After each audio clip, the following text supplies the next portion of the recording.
আজকে আমরা অনেকদিন পর একসাথে খাচ্ছি সবাই। মানে এই কয়দিন তো খাওয়া দাওয়া ঠিক ছিল না, কেউ হসপিটালে, কেউ হোটেলে, কেউ বাসায়। আলহামদুলিল্লাহ আমরা নামাজ পড়ে আসলাম, বাবুর কবর জিয়ারত করে আসলাম, এখন এসে সবাই খেতে বসলাম। আর আপুর অবস্থা আগের থেকে একটু ভালো, খাওয়া দাওয়া করতে পারছে, মাঝে বমি লাগতেছে আর কি। তো আমাদের বাসার পরিস্থিতি এখনও সবার তো মন খারাপ, মন খারাপ হওয়াটা স্বাভাবিকই। আপু আগে থেকে একটু সুস্থ, মানসিক দিক থেকে একটু আর কি দুর্বল হয়ে আছে। সবাই বুঝাচ্ছে সবার মতো, সব থেকে মানে সবই হইলো, জাস্ট হচ্ছে বাবুটাই নাই। আজকে আমরা গিয়েছিলাম বাবুর কবর জিয়ারতে। মানে বিষয়টা হচ্ছে বৃষ্টি হয়েছে টানা সেদিন রাত্রে, কিন্তু বাবুর কবর এক ফোঁটা কিছু হয় নাই, উঁচু জায়গা, খুব সুন্দর আছে। হ্যাঁ, আজকে আমরা ঘেরা দিয়েছি, আর ওই লাল ইয়াটাও দিয়ে দিছে ওই সাইড দিয়ে আর কি।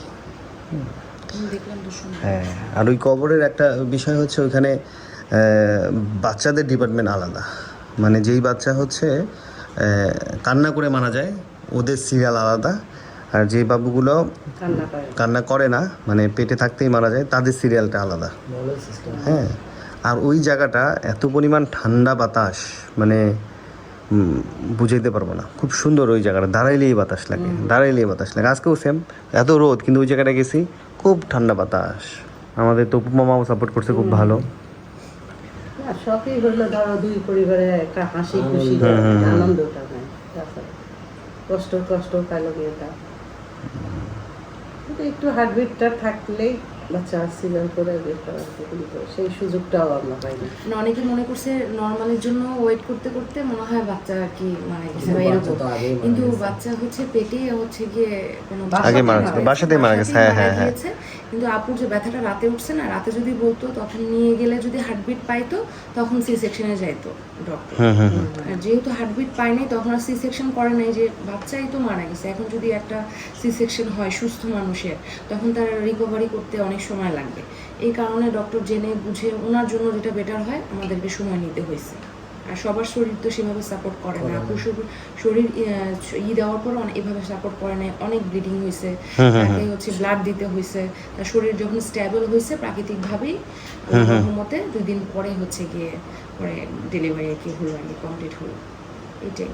তারপরেও তো কমপ্লিকেশনস কম ছিল, বাবু হওয়ার পরে বাবু নিয়ে তো তোমরা এদিকে চলে গেছো, এখানে তো আপুর আরো ছিল, ফুল পড়েনি, সেটা আরো 3 থেকে 4 ঘন্টা পরে হচ্ছে ফুল। হ্যাঁ, ওইটাও খুব এমার্জেন্সি সিচুয়েশন ছিল। হ্যাঁ, এরকম যেমন আমার মামির একটা শুনেছিলাম যে ফুল যদি উঠে যায় মানুষকে বাঁচানো যায় না, এটা তখন ডক্টরও বলতেছিল। হ্যাঁ, এটা কিন্তু আল্লাহ আমাদের বাঁচাইছে। এই মেয়ে বেঁচে আছে কিভাবে, 3 ঘন্টা হয়ে গেছে ফুল পড়ে নাই, তারপরে তো যে উঠিতে নিয়ে যায় অবশ করে, তারপরে তখন কিন্তু আমরা ছিলাম না, আমরা গেছিলাম জানা ইয়াতে, ওই যে মাটি দিতে। তোমরা চলে আসছো, কেউ নাই। হ্যাঁ, তপু দৌড়াদৌড়ি করলো না, আমি একটা ব্যাগ রক্ত রিজার্ভে দিয়ে আসছি, তপুকে বলে আসছি যে তুমি ওই ব্লাডটা দাও, আর আমি ডোনারকে ফোন দিছি, ও রওনা দিচ্ছে। তখন আমরা যে আবার তোমার একটা রক্ত হ্যাঁ সেটা এনে লাগাই দিও, পরে একটা রক্ত যেতে তো 3-4 ঘন্টা সময় লাগে। ওইটা হতে হতে আরেকটা হয়ে যাবে। যখন আপু ডেলিভারি হচ্ছিল তখন ওই রক্তটা লাগানোর পরে ডেলিভারি শুরু করছে। ডক্টর কিন্তু রাতে ওইভাবে বলে গেছিল যে সকালের দিকেই হবে, এর ভিতরে উনি চলে আসবে। ম্যাডাম তো 9টা-10টার দিকে আসে, কিন্তু এর আগেই ম্যাডাম আসার আগেই হচ্ছে। ওই রক্তের আগেই আমি ডোনারকে পাঠিয়ে দিছিলাম। তো পরিচিত ছিল উনি, ভার্সিটিতে ক্লাস ছিল। সিচুয়েশনগুলা মানে একটার পর একটা ঘটছে, তো বি নেগেটিভ রেডি ছিল আমার, কিন্তু একটার টানা ছিল। আর যে ভাইয়াটা দিয়েছে ওনার সকালে ক্লাস ছিল, উনি বলছে আমি ক্লাস শেষ করে আসবো, আর একটা ব্লাড যেতে তো একটু সময় লাগে। তো ওইভাবেই টাইমিং কভার করা হয়েছিল, পরে সমস্যা হয় নাই। ওই ব্লাড শেষ হওয়ার আগেই উনি ডোনেট করেছে। এই তো, তারপরে আর রক্ত লাগে নাই আমার। টোটাল ব্যাগ লেগেছিল 3 ব্যাগ। সবাই দোয়া করবেন আপুর জন্য। নর্মালি শরীরের কষ্টের থেকে এখন মনের কষ্ট বেশি। এখান থেকে খুব দ্রুত রিকভার করতে পারে। হ্যাঁ, আমাদের কিন্তু খারাপ লাগতেছে, ওর তো খারাপ লাগার আরো বেশি। 3 মাস টেস্টে থাকতে বলছে, ভারী কিছু তোলা নিষেধ, করাবাতে ডক্টরের কাছে। হ্যাঁ, বিভিন্ন রক্তের টেস্ট দিচ্ছে। না, বাচ্চা যে মারা গেছে সেটা তো সবাই আমরা শুনছি, সবাই জানি। পরে হলো সে মুখ হচ্ছে আম্মু, আমার মনে হচ্ছে মিরাক্কেলই হবে, আমার বাবু বাঁচে আছে। যখন ওর ব্যথা সারা রাত কাঁদতেছে, তখন আমি আবার নার্সকে ডাকতে গেলাম। নার্সকে, আন্টি আপনি রুগীর সাথে এমন করতেছেন, তা বললো শোনো আমার মেয়েটা খুব কষ্ট পাচ্ছে, তুমি একটু ডাক্তারকে ফোন দাও, যে ডাক্তারের চিকিৎসা করতেছে। তখন আমার ফোন দিল, ফোন দেওয়ার পর ইঞ্জেকশন দিয়েছে, আসছে, তখন তারও বেশি ব্যথা। তখন শিমুক হচ্ছে আম্মু মিরাক্কেল হইতেও পারে, তুমি একটু করিও। তখন শিমুক যখন নিয়ে গেছে, আমরা বাহিরে আমি আর জিহাদের মা দাঁড়াই আছি, খুব করে কান লাগাই দিয়ে, তখন দেখি বাচ্চার কান্নার আওয়াজ। হ্যাঁ, আচ্ছা। তা ও আমাকে করছে খালা শুনছো, আমিও করছি, তুমি শুনতে পাচ্ছ? পরে দেখি ওই বাচ্চা না, অন্য বাচ্চা, মানে এমন ভাবে কান্না করতেছে বাচ্চাটা, মনে হচ্ছে ওটি থেকেই আসতেছে। তা আল্লাহ চাইলে কি না পারে, ওইটাই না আমাদের আসলে ভাগ্য খারাপ। আর যতগুলি বাচ্চা হয়েছে সবগুলো বাচ্চাই সুস্থ ছিল, একটা বাচ্চা একটু অসুস্থ ছিল। 26 সপ্তাহের একটা বাচ্চা হলো। হ্যাঁ, ওটা তো 26 পরে, সপ্তাহ। তার আগে একটা বাচ্চা আচ্ছা, হয়েছিল, হয়েছে। নতুন রোগী আসে তো ওরা কাপড় না, চাপড় নিয়ে আসে, ওরা ডক্টর স্বামী দেখাতে স্ত্রী আসছে। দুজনই ডাক্তার। তো এখন ডক্টর দেখাতে আসে বাবু হয়ে গেছে, হ্যাঁ। এখন কাপড় চোপড় কিছু নাই। পরে শিমুয়াপুর বাবুর কাপড় আর কাঁথা দুইটাই নিয়ে গেছে দিদা। নেওয়া যাওয়ার পর ওই বাচ্চা নিবে, ওদের কাপড়ও নাই, ওই কিছু সময় তো আমি ছিলামই, আমার হচ্ছে ওই দম্পতিটা ছিল হচ্ছে হিন্দু দম্পতি, ডক্টর হচ্ছে কি ডেন্টিস্ট, মানে বাবাটা, আর মাও মনে হয় যাই হোক। ও তখন আম্মু কি করছে, দৌড়ায়, আম্মু বারবার ওখানে যাচ্ছে, আমি জানতাম না, আমি পাশের ইয়াতে যাইনি। পরে আম্মু বললো যে বাবু হয়েছে, আম্মুর কোলেই প্রথমে ওই মহিলা ধরতে চাচ্ছিল না, ওনার নানি, মানে ছোট বাচ্চা না, ধরতে কি করবে, আম্মু তাড়াতাড়ি শিমু আপুর কাঁথা নিয়ে গেছে, কাঁথা নিয়ে গিয়ে ডক্টর আম্মুর হাতেই দিছে, আম্মুর কোলেই ছিল, আর প্রথম ওর বাবার ছবি তুলছে আম্মুর কোলেই।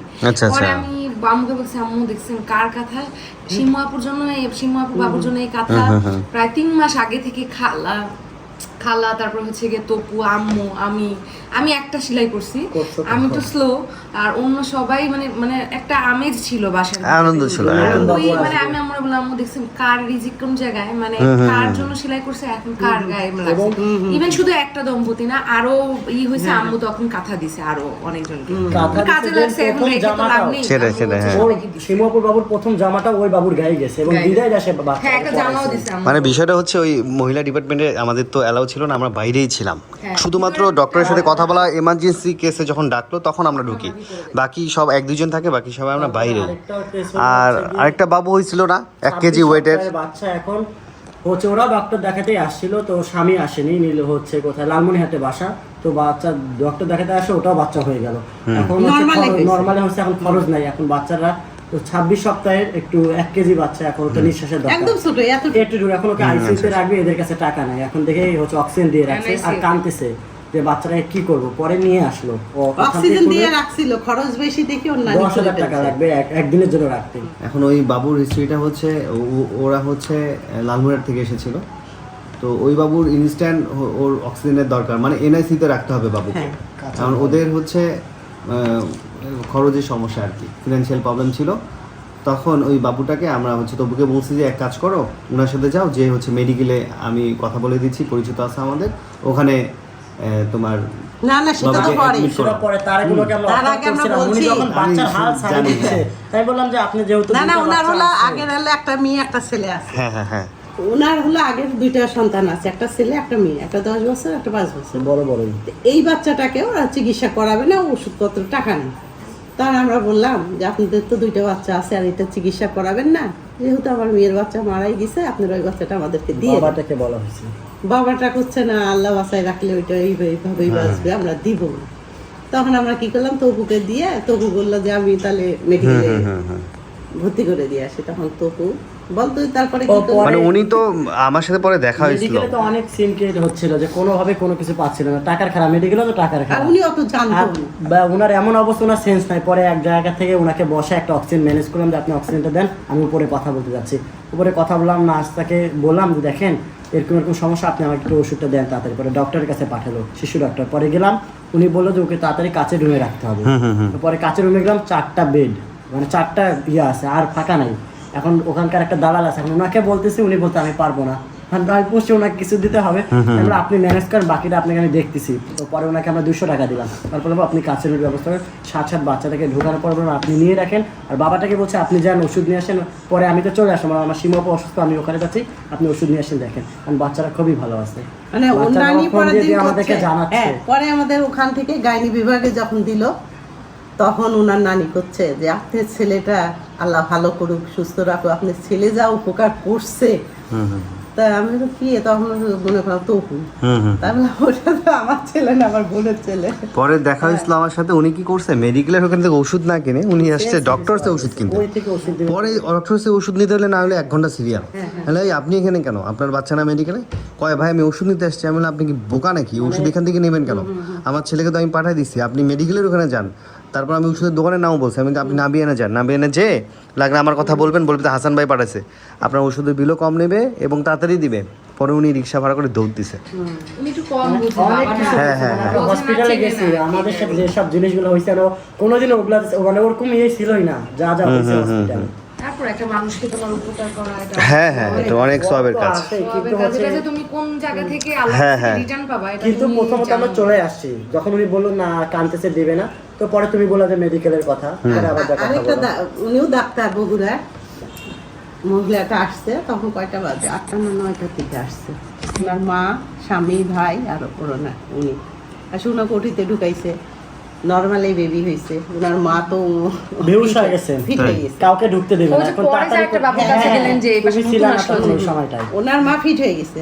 দাঁতে সে লাগে গেছে, তাড়াতাড়ি পরে আমি আর জিহাদের মা পানি টানি দিয়ে পানি টানি খাওয়ায়, তারপর ওটি ওনাকে থেকে আসছে বাঁচিয়ে খেজুর দিলাম। নিতে। আচ্ছা আচ্ছা আচ্ছা। খেজুর খাওয়াইতে হবে, খেজুর তো ওনাদের কাছে নাই। আর আবার আমি আমরা খেজুর খেজুর নিয়ে খাওয়ালে গেছিলাম। তো শক্তি পাবে হ্যাঁ, এটা। আমরা আর খেজুর আমি তো নিয়ে খেজুর গেছিলাম। নিয়ে খেজুর নিয়ে গেছিলেন আপনার ব্যাগে তো হ্যাঁ, খেজুর আমি খেজুর তাড়াতাড়ি আবার করে বের করে খেজুর দিলাম। দিলাম, তারপরে নিয়ে যে ওটিতে দিল। ও কার রিজিক দেখেন মানে না? অনেক হ্যাঁ, কিছু হ্যাঁ, হয়েছে। হ্যাঁ। আমি ভাব দিদাকে আসি বললাম, আমরা পার্সোনালি তো বললাম যে maximum কত কি হয়েছে 3 আমাদের থেকে সাথে। 4 দিন তোমার আপুর ওইখানে মানে থাকা ছিল, এবং আপু তো কষ্ট করছে ম্যাক্সিমাম 2 থেকে 3 দিনের মতো। তারপরের দিনে গিয়ে আস্তে আস্তে আপু হচ্ছে গিয়ে রিকভার। পরে আমি দিদাকে বললাম যে আমাদের সাথে অনেক কিছু হলো, আমি ভাবলাম যে একের পর একটার পর একটা হতে আপুর পাশে আরো 3টা বেড খালি ছিল, তো ওখানে মানুষ চেঞ্জ হচ্ছিল, আসতেছিল নরমালি বাবু হচ্ছে চলে চলে যাচ্ছে। যাচ্ছে।